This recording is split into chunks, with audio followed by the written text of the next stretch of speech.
the Crowded House song, The Howl.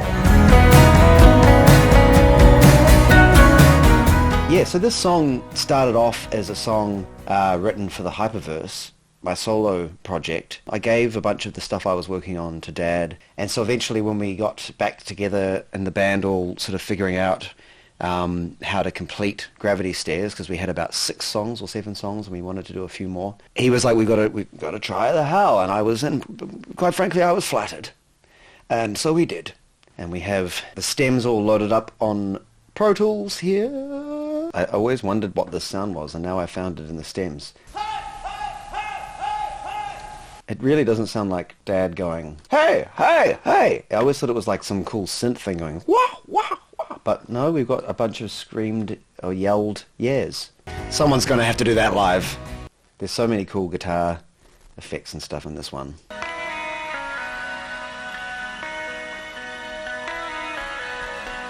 Let's keep playing down the track and then we will dissect the shit out of it.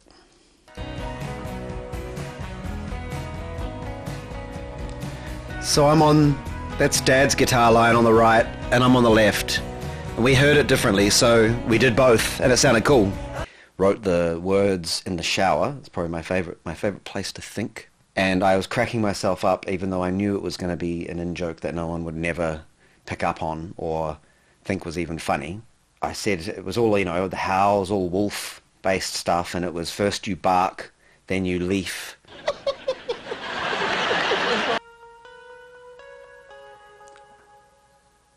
I think that's Dad, and that's me. But I'm pretty sure there's some synth happening there too. Oh, here we go.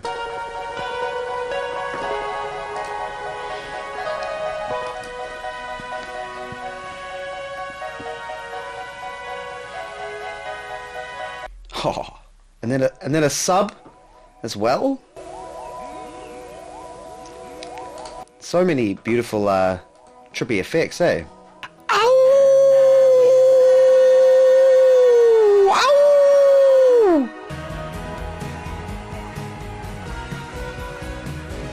Dad having a bit of a shred.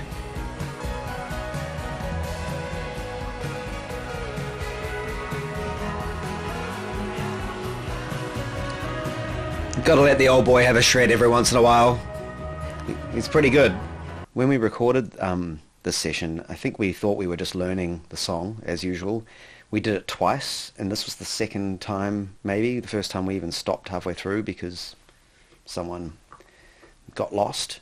And so it's a very, very unself-conscious and unrealized version, and we got to the end and it kind of, sometimes things just fall apart beautifully.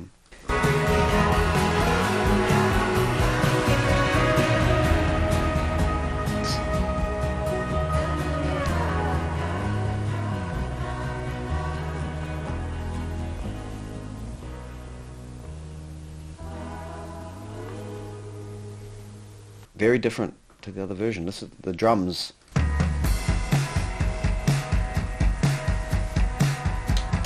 Wow, so you can hear all the guitars in the room, because that's just the drums. That's Chuck Nicken. Oh, you could live in it. Stringy, but fat, and kind of wide. And then acoustic. I mean, it could just be that, and it would probably be pretty good.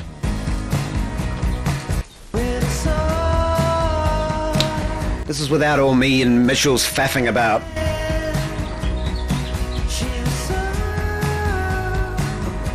Have my electric guitar in there.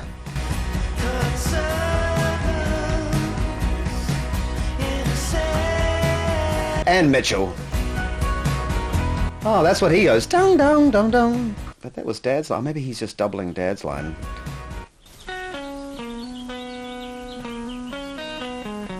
I tried to teach Dad my line, which is...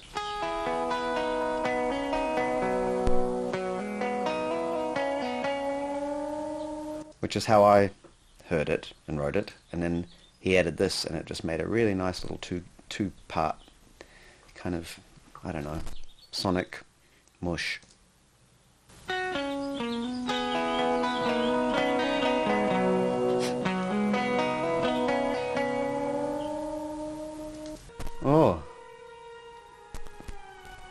Ah, lovely slide, Mitchell. It's a great drum track, Al.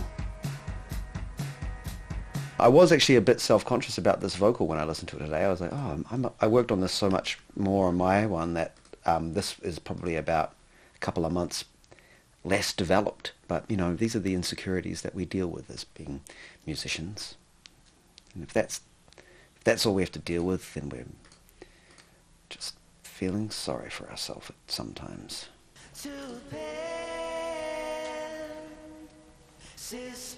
Like that. Was that flat? Can we... I mean, a little bit flat. Can somebody auto-tune it, please, or something? I don't know. So many effects, eh? It's sodden. It's wet. It's fully moist with effects. Lovely. Well, there you have it. That's The Howl by Crowded House. I'm Liam, and you've been behind the music. Underneath it, on top of it, reverse cowgirl.